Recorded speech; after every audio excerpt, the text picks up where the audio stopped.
Hello all. Today is day 4. At this stage, I think we move away from it being an event. It is now a trend. And at this point, I think it's important to note that I'm at an exciting part where I can begin to evaluate the all important question of, is it working? So I guess I will quickly give an executive summary on my expectations versus reality, and I'll quickly summarize the changes. I think what's most important to note is it is no longer an event. It's no longer a 2-hour session where the treatment is happening. It The effects are now lingering. I noticed last night my body's moving differently and things like that. And it was the first time before it was kind of on or off, but now I'm noticing that my changes are 24/7 now. So that's quite exciting, and I'm at a point where I can evaluate the treatment. So to begin with, my expectations were quite low and simple. I thought that the treatment was going to give me some sort of death of ego. You may have read about the K-hole. I thought that it was going to allow me to reprocess traumas, to go back and do it properly so it can be done, because I've read a lot about traumas and stuff like that not being processed properly, and down the line they manifest themselves as injury, which I found interesting. And I've had real medical professionals tell me that there's a good chance that has happened to me. And then thirdly, as I was talking about yesterday, I thought it was going to give me a chance to find the all elusive repressed memories. I guess a lot of us have had medical gaslighting, as they call it. They just insist that there's nothing wrong with you, and you start questioning yourself. Is there something wrong with me? And you really want something to be wrong with you. Yesterday was quite fun. I had my A team, all my friends and everything imagined, and I was chasing, looking for this monster, and I couldn't find it. I was thinking about it, and I realized that there is no monster. There's nothing to find. So those are my expectations. So with those being the expectations, let's look at the reality, what my findings are. Firstly, I think with the limited information I had, I was told that it could get a lot worse before it gets better. The ketamine therapy is supposed to let you skip many hours of normal traditional therapy to get to the conclusion, to get to these traumas. And people feel a lot worse, and they cry for days afterwards because they're getting to the finish line, but they don't have the endurance and capacity to deal with it. A lot of people that have been depressed for so long, they lose all those positive connections they need. So they're fighting the main boss, but they're still a level 1 character because they haven't got there organically and normally. They've taken a shortcut. That has not been my experience at all. I think in terms of my sort of personal demons, I trust myself. I realize I trust my body, and I think a lot of those battles are happening, but they're happening in the darkness. So with yesterday, I was trying to find something. I was trying to find this demon. There's something wrong with me. I was trying to confront it and process it, but I realized the unconscious mind is the unconscious mind. I was taught by meditation that we're always trying to shine a light on things. I trust myself to not need to shine that light. I trust myself to be able to fight that battle in the darkness. There's a part of my brain that's dealing with it now. I can feel it, and I feel confident with that. So that's my own personal sort of spin on it. I believe it to be a case for me of addition by subtraction. What the therapy has done for me is it's given me a bit of a haircut in my brain. It has removed a lot of the dead weight. It's unwound a lot of these strong connections around fear that I have. And to support my findings about being able to confront all these traumas and stuff that I was talking about is after the therapy, I noticed a lot of things that, and I hate this word, but trigger me. I was able to just disassemble those things. They no longer represent a danger to me. So that's how I have a lot of confidence that I am actually dealing with these issues. So for instance, on the drive home, a guy on a motorcycle overtook us very aggressively, and I didn't feel fear. I couldn't stop looking. He was wearing shorts and no protective gear. I just looked at it and I just thought, okay, that's another person. If he gets hurt, that's fine. Whereas my experience going back 2 years, I could lose a couple hours of work if I hear a motorcycle too loud, or if I saw a motorcycle crash, well, I won't get any sleep that night. So there's some evidence of it's more addition by subtraction for me. It's been pruning away a lot of these unhelpful connections that also cause me to ruminate and obsess over things. So I think I have the capacity to deal with bad situations. It was just there were a few more bad guys than there were good guys, and I think it's just leveled that fight out a bit. This is analogous to my situation with my body as well. I feel a lot more pain than what other people probably feel, which is obviously why I hate that. How is your pain on a scale of 1 to 10? I hate that question. It's so subjective. So for me, I think my hardware is good in my mind and in my body. My body has no real abnormal findings, but I still feel a lot of pain, even though my MRIs look fine. My ECGs, I think they're called, are fine as well. So there's so many positive confirmations that my body's fine, but I feel pain. And I think it's the same with my brain. It's changed my thinking from look at all these things that are wrong with me to hey, look at all these things that are right with me. We're so diverse with so many different systems in our body. We have like a digestive system and an immune response, and we have all these other systems. Like, look how much is right with me. So with the summary out of the way, I'll just walk you quickly through what actually happened today. Keeping with the theme, I'd like to go a bit more broad, so I don't think we need to talk acutely about the exact sort of time spent with the infusion happening. There's 2 or maybe 3 characteristics about myself that are quite strong in determining my personality, and I think they interact massively with my pain and my ability to cope and everything like that. So I want to spend the rest of the video just talking about those characteristics about me and how the treatment has changed those characteristics. The session today was largely uneventful. I regret looking at my phone so much. The 2 hours went by pretty quickly, and I think I'm insensitive to the dosage now, because it was quite easy to override it and snap out of it. So I had a choice to go in deep or to remain more grounded. I split it about 50-50. I spent too much time looking around the room because people were coming and going, like different nurses and stuff like that. So I wish I just shut my eyes. The times when I shut my eyes were amazing. I cannot emphasize enough how visual the experience is, but somehow how grounded and sharp that I can remain. I actually feel more switched on than I normally do. So that's been quite amazing. But overall, the experience was pretty uneventful today. My doctor did come in for the first time today. As I've been talking about, the health system here, it lacks some sort of coaching or togetherness, because it's just a process that happens to you. You see one specialist and they send you here, and something happens to you and you're supposed to feel better at the end. There's no discussion. We learn a lot in life from talking with friends and discussing things with people, but that's not really endorsed, and you just sort of show up, they hook you up, and away you go. And that's not an attack on this clinic, that's just something broad that I've noticed.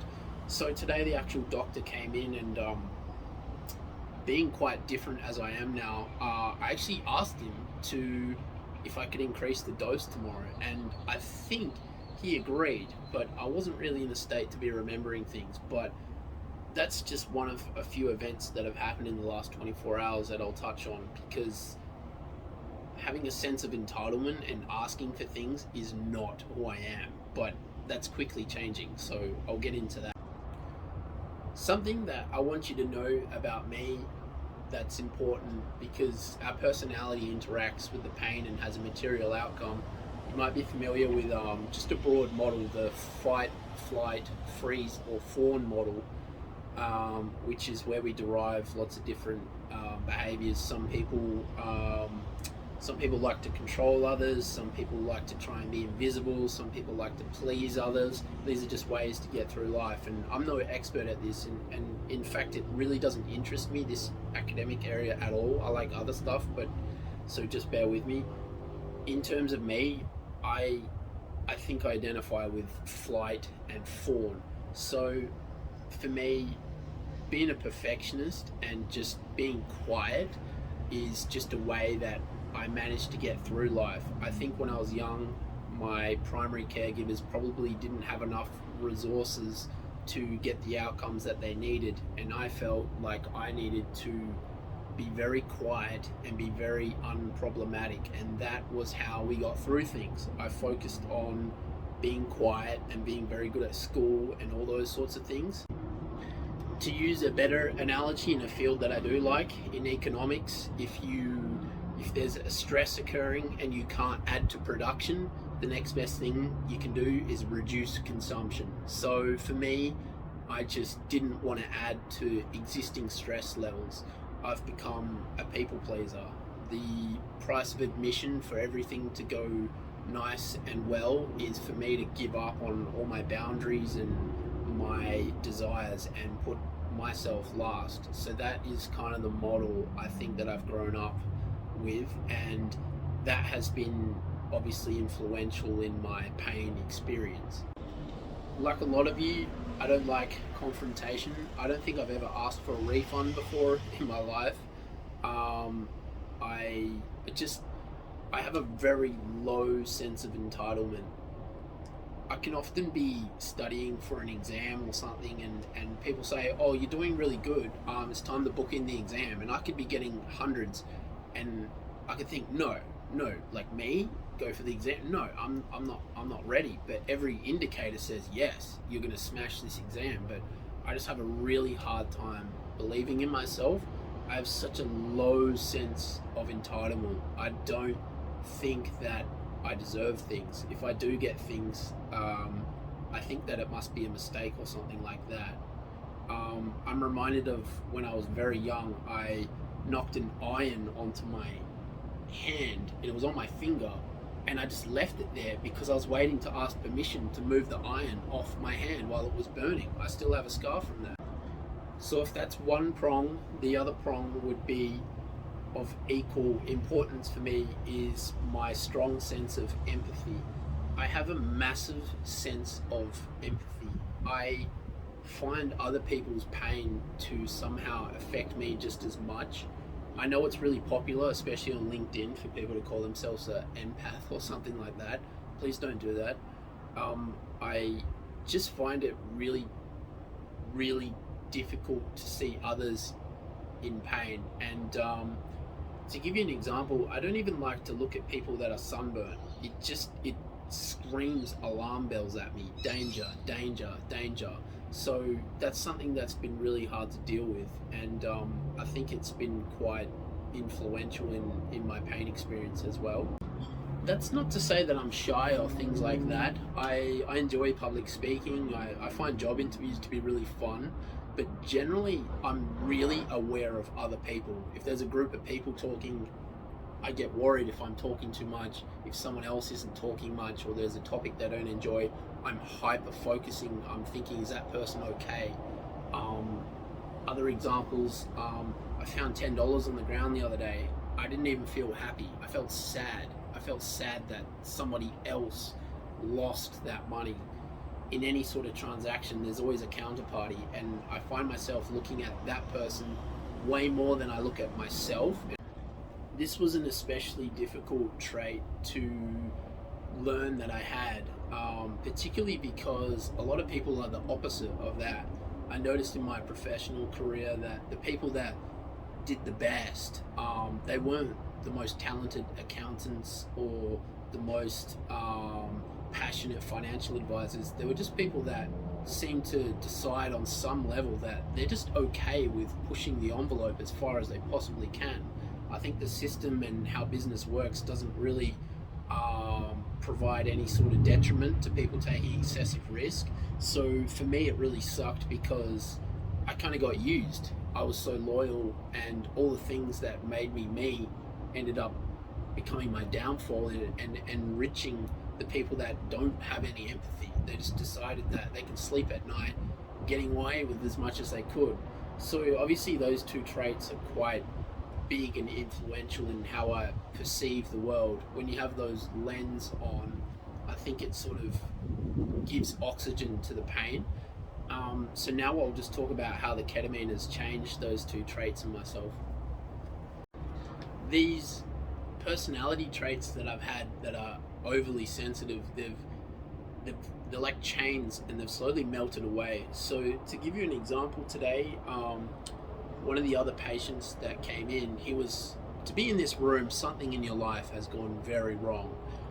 This man was in the room also getting treatment, and he was very depressed. And normally me being empathetic, I'm like really worried. Like I want to go in and I want to bat for this guy. Like his pain is my pain. But today I processed it differently. The nurses kept asking him questions like, well, how's your wife going out in the reception, and you were a bit sick last time, are you better? Every single angle, this guy would just be negative. It wasn't really about his answer. It was the sub-communicating of, I'm in pain, I need resources, I can't deal with the situation at present. Every single angle, this guy was just in pain. And for the first time, I kind of looked at him as if he were me and I was somebody else down the line that I thought wasn't very sympathetic. So I was looking at him, and I feel shame saying it, but the feeling I had was disgust. I just sort of hated this guy. Obviously I was completely professional. I didn't say a word. I didn't treat him differently or anything, but for the first time in my life, the empathy just stopped. I think I'm dissociated, and I just looked at it so objectively, and I just thought, you know what, mate? Like, I've been in pain, debilitating pain, for nearly 3,000 days. My attitude's really positive. Like, I hate my life, but I'm doing everything I can. I frame everything I can to be positive. Outside of this video, I don't use the word pain. I use the word sensation. Everything I do, from the words I choose, are always positive. And I'm just thinking, why can't you be like that? All in my head, of course. For the first time, I just looked at this guy and I just thought, oh my God, is this the burden that I've been for other people? I'm reminded of a movie that Leo is in called The Beach. It's the movie after Titanic that he made. And they're on this island, and it's just sheer ecstasy every day. They're having the time of their life. One day, one of the Swedes there, he gets attacked by a shark, and he ends up very injured. And suddenly, the very fragile concept of unending ecstasy and happiness is completely shattered, because this poor Swede who had his leg bitten off is crying, and he's weeping, and he's in pain and agony, and nobody can sleep, and there's no party anymore. All the party goers are just so upset and depressed. Eventually, the solution they have, because they're isolated and can't get into a doctor, they ended up bringing him into the forest, away from everybody. And there was this one French guy that just felt so ashamed that they could treat someone like that. He left the party to go and give company to that poor Swede. I've always identified as that French guy, the one with the humanity, until today. For the first time, I was the party goers. I was like, get this guy out of here. I don't want to look at him. I've been in pain for years. I got friends with kids. The kids are younger than my pain. Like, I get 2 hours on this cat. Like, come on, can you just smile a little? So for the first time in my life, I just kind of went, you know what, mate? Like, cheer up. I got to be insensitive for the first time today. That was crazy. As you may be able to expect, my understanding now is that there is no nirvana or holy enlightenment or something. There's no destination. I think the ketamine it's just rewired some of my really bad wiring. It's just melted away some of the really painful threat perceptions that I have, and that has really polarized those traits that I talked about. They've sent those normal personality traits up to like 100. They've maxed out that empathy, maxed out that people-pleasing behavior, and I think it's just cut it back to normal. I think, and those traits were perpetuating the pain. The pain was perpetuating those traits, and I was in a cycle. I think it just got in the middle and just evaporated some of those really painful sort of threat perceptions and stuff like that, because I'm able to look at really painful situations now and just go, look, that sucks, but it's not going to kill me. I've already been able to do a lot of things that I wouldn't normally be able to do. I can't stress this enough. The ketamine isn't like a normal drug like alcohol or something that makes you lose inhibitions. It's not that at all. It's not a case of sober thoughts, drunken thoughts, sober thoughts of drunken words or whatever. It's more for me personally, it's around disarming threats and just seeing things for what they are and not through this real hyper personality traits that I have. I don't think there's any sort of real boogeyman like repressed memories that I have. Just for good measure, tomorrow on my last super dose, I'm going to go in and I'm going to find him if he exists, but I'm pretty confident he's all that, just the boogeyman. I think my unconscious sort of battles and things in the background, I think that's where they're going to stay. That's where they have to stay. Otherwise, they're not in the unconscious. I trust my faculties to deal with that unconsciously as well. I notice changes in myself. I was able to ask for a higher dose from my doctor. I demonstrated a sense of entitlement that I felt that I deserved. I think I can see the other side. I feel good. I feel good, and I haven't for a long time. This battle's far from over, but it might not be an hour by hour thing for me anymore. It might be a day by day thing. I just want to reiterate, the patient that I had those thoughts towards, that's all they were. They were just thoughts, so don't think that I told him to shut up or something like that. It was all inside my head.